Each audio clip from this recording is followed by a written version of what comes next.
Assalamualaikum warahmatullahi wabarakatuh. Sahabat An-Nur yang berbahagia. Hari ini kita akan membahas mengenai hadis tentang ijtihad.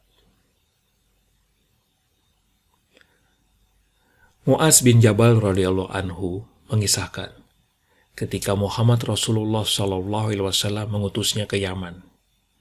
Beliau bertanya kepadanya, "Apa yang kamu lakukan jika dihadapkan kepadamu suatu masalah?"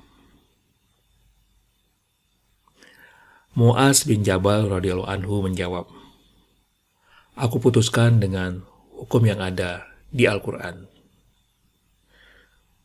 "Jika tidak ada hukumnya dalam Al-Quran?" tanya Nabi SAW. Mu'adz katakan, "Aku putuskan berdasarkan sunnah Rasul SAW."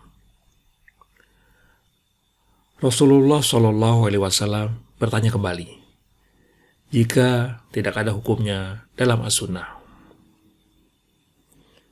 "Aku akan beristihad dengan mendapatkan," tegas Mu'adz bin Jabal radhiyallahu anhu.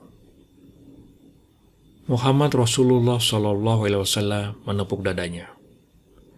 "Segala puji bagi Allah yang telah memberikan taufik kepada utusan Rasul-Nya demi keridhaan Allah dan Rasul-Nya."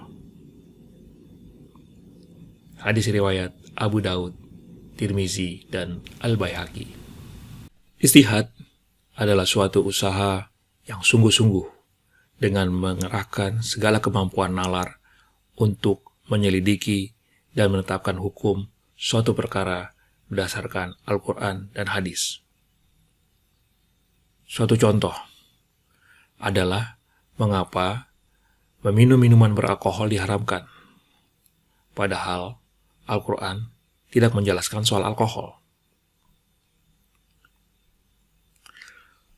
Setelah menyelidiki dengan cermat dan mempelajari ayat-ayat Al-Quran dan hadis, maka para ulama mengkiaskan sifat minuman beralkohol itu sama dengan khamar, yaitu memabukkan. Dan khamar telah diharamkan dalam Al-Quran. "Hai orang-orang yang beriman, sesungguhnya meminum khamar, berjudi, berkorban untuk berhala, dan mengundi nasib adalah perbuatan keji dari setan. Maka jauhilah agar kamu beruntung." Quran Surat Al-Ma'idah ayat 90. Dan kias, menyamakan sesuatu dengan itu, merupakan salah satu bentuk ijtihad.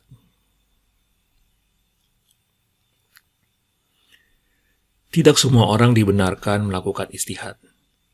Seseorang yang melakukan ijtihad haruslah memiliki 8 persyaratan pokok, sebagaimana dinyatakan oleh Yusuf Qaradawi, yaitu: pertama, memahami ayat-ayat Al-Quran dengan asbabun nuzulnya, yaitu sebab-sebab turunnya ayat Al-Quran, ayat-ayat nasikh dan mansukh yang menghapuskan dan yang dihapus.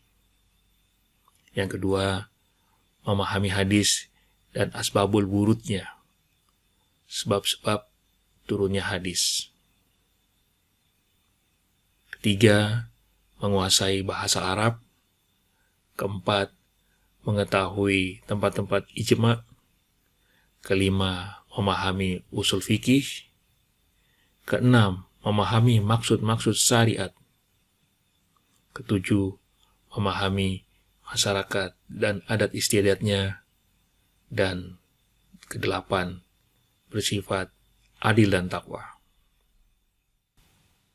Selain syarat-syarat tersebut di atas, para ulama menambahkan 3 syarat lain, yaitu: pertama, menguasai ilmu usuluddin, tauhid, akidah, salah satu cabang dari ilmu-ilmu keislaman yang membahas pokok-pokok keyakinan dalam Islam. Kedua, memahami ilmu mantik, atau logika. Ketiga, menguasai cabang-cabang fikih. Wabillahi taufiq wal hidayah. Wassalamualaikum warahmatullahi wabarakatuh.